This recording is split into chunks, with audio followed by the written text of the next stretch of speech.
At this point, like a messaging deep dive, let's really think on like, what's our offer? Who's our market? What pain points are we solving for these homeowners? What pain points do they have? What are they trying to get to?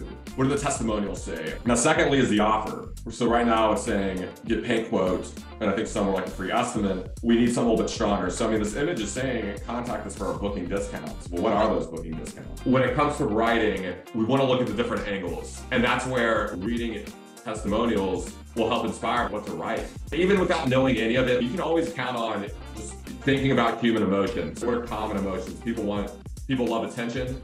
People want people to feel envious of them. And there's certain emotions that we wouldn't admit, but people like to be admired. There's nothing wrong with that. You'll know what those emotions are by testimonials, but if you don't have those, again, you can think of people want status, so let's do that. And this would be something like, hey, have the most beautiful house on the block. That's speaking to someone's status.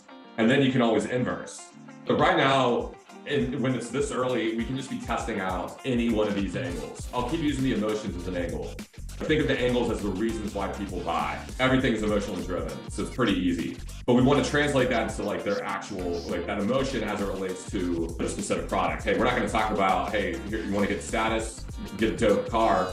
Like that has nothing to do with this company. So when we're starting out, we'll just put on any types of angles. So we have this one that's get status, people to be envious of you, look cool. All those things are pretty related. The bushes, my door opens up the outside. The bushes were just getting big and they were not trimming them. Subconsciously, that voice in your head is like, these ugly ass bushes. And that's one of those thoughts that you have that you're not fully aware of. And if you can connect with that thought and solve someone's problem, and in the example of subconsciously a homeowner's going home, God, my house is ugly, I need to do something about it. And then they walk in the door and they forget that they had that thought altogether. Hey, have you ever thought how ugly your house is and you're going to take care of it later? This is the sign to take care of it now. That's the hook. And then you might go to problem. Hey, many homeowners don't get their house painted because they're afraid of how much it might cost, or they don't have the time, or they're not familiar with the process.